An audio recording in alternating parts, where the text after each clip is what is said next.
That's ominous, Noe said from the backseat of the SUV. Ominous, repeated Len. Noelle Wiley glanced at her 3-year-old sister. Lenore was squeezing a stuffed anteater to her chest and straining against the straps of a car seat, covered in dried yogurt glops and apple juice stains. Noe wrinkled her nose and scrunched closer to the SUV door. Quiet, Len, she said. Don't talk to your sister like that, said Mom from the driver's seat. And don't freak out. It's not ominous. That's just another name for a cul-de-sac. Dad was in the front passenger seat, poking at his phone like he was trying to get it to pay attention to him. The topic of conversation was a diamond-shaped yellow sign at the side of the road. On it, in blocky black letters, were 2 words, dead end. But Noe wasn't talking about the sign. She was talking about what was spray painted on the sign. Squeezed between the first 2 letters of dead was an R in sparkly black paint, turning the phrase into dread end. The R was deformed with the hump at the top longer and thinner than it should have been. As the SUV slowly passed the sign and turned the corner, Dad continued, You're going to love living at the end of a cul-de-sac, Noe.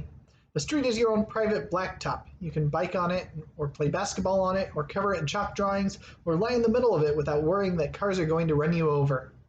She can't lie in the middle of it, said Mom. She can if we put out one of those signs that say slow children. Our children are pretty slow. Noe's phone vibrated in her pocket, and she fished it out to see that Dad had sent her a wink emoji. Her parents had been handling her like an egg carton full of tiny time bombs since they had told her they were moving. They had lived in the old house for all of Noe's life, and now, at 13, she would be facing the terrors of a new place. What her parents didn't know was that she didn't care that they were moving. It wasn't like they were moving to another state, or even to another town. They were staying in Oshawa, just moving to the north end of it. That meant a new house and a new school district, but that was fine. Noe was done with her old school anyway. The jerk-to-friend ratio there was pretty high, and her best friend had stopped being one. That, my friends, is how we begin in the Smashed Man of Dread End by J.W. Ocker. And if you remember from my Omaha book haul that I featured a couple weeks ago, this was the mystery arc that I purchased at the Bookworm bookstore from Omaha. So it is an advanced reader copy. It is not for sale.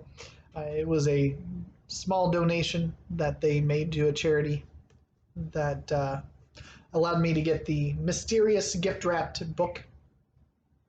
And on the outside, it had the hints of being middle grade, and that it was myths and legends, monsters, and horror were the kind of subcategories I gave as a hint. And when I opened it, I realized that it was not going to be something along the lines of Greek mythology or Norse mythology like I was secretly hoping, but instead it was something along the lines of the old Goosebump books that I used to read when I was growing up, around the time that this protagonist, for her age, I was early teens, maybe even preteens when I was reading all of the R.L. Stine that I could consume. And I read quite a few of the early ones. And this reminded me a lot of those. I will have to say, in that it was a success. It is definitely a good and readable and worthy successor to the Goosebumps line of books. If you have a child or you enjoy reading those types of books, but if you have a child that likes reading those types of books and that are around the right age range, this is definitely a good one. Horror is certainly not my genre. It will never be my genre of choice. I will never reach out and grab and say, hey, I should read this horror book.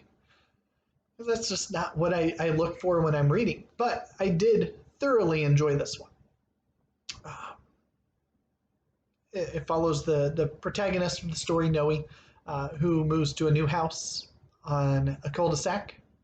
And it's got the mysterious message spray painted on there, dread end instead of dead end.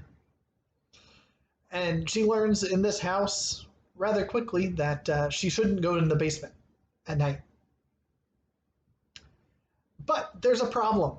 See, this Noelle, her problem is that at night she sleepwalks. oh boy, you know, talk about a bad thing. If you're told don't go in the basement in the dark in your new house, but you sleepwalk, who's to say you won't just wake up and suddenly be down in that basement? And not only is she a sleepwalker, but her 3-year-old sister, Lenore, quickly it is observed that she is also a sleepwalker. And why you don't want to go in this basement is because out of a crack in the wall, this smashed man starts wriggling his way out slowly and slowly, head first, and just starts wiggling out. And the fear is that one of these times he'll get all the way out and then he'll be out for good. And no, he doesn't want that, and the other kids in the neighborhood don't want that either. And they quickly find out that only kids can see this thing. Grown-ups are no help. And so that leaves them very much on their own to not only deal with the issue of having a monster shared among all their basements, but what to do about it when the grown-ups can't be helpful, and when Noe knows that it's a matter of time before her or her sister ends up letting it out unintentionally by sleepwalking into that basement. So they've got to deal with it. And they learn that previous owners of this house had a daughter around her age that was part of this little group that thought that she could defeat this thing and then ended up in a coma. And so that's the crux of all the issues that come into play really early on in the book. I won't spoil anything about how they progress from there. But if you like books that have plucky young protagonists who feel like they are the only ones capable of dealing with something, the world, the fate of the world, the fate of their families is on their shoulders, and they can't turn to anybody for help. In this case, it's written to be quite literally true that they can't go to anybody for help because they can't see or understand anything that's going on.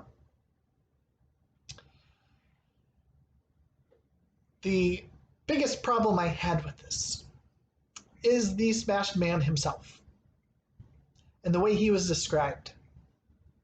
Now, I have no doubt that he's intended to be a super freaky, scary kind of person. Bruises on his face and all hideous looking and smashed flat, wriggling out slowly. But the way it was described early on, it stuck in my head the picture of a paper cutout wriggling its way out. And that stuck. Every time the Smash Man came back into the book, I pictured paper cutout, and that was way less scary than I reckoned that he probably should have been. Because, you know, while there's still the terror, there's still the ominous factor looming over everything, and what they have to deal with and how they have to overcome him, and the failed attempts to do so by the previous girl. While those are all successful, the image was always less than scary. I never once felt chills or any kind of fright or terror. And maybe I'm just too old for this book. I'm definitely not the target audience for it, and that's okay, because I still think it was a successful book in what it was trying to do. I enjoyed it very much so. I read it quickly, I devoured the book, and had fun doing so. It just released on 8/21, so just a couple days ago, and I wanted to make sure to get my review out around the same time. Wanted to do it before I went on vacation, but you know, it didn't happen. But I definitely do recommend it. If you are the type of person that's interested in horror, if you like younger reader horror, or if you have a child who does like these things, or know somebody that likes those, and this would definitely be a good one to pick up and gift to them. Christmas is around the corner. This will be hopefully readily available. So yeah, I'm don't have much more to say about this. It was good. I enjoyed it. Solid 4 stars. in spite of the lack of any kind of feelings of terror that it evoked in me personally when reading it. That was, again, not a failure on the part of the book. So definitely go check it out. Smash Man of Dread End by J.W. Ocker.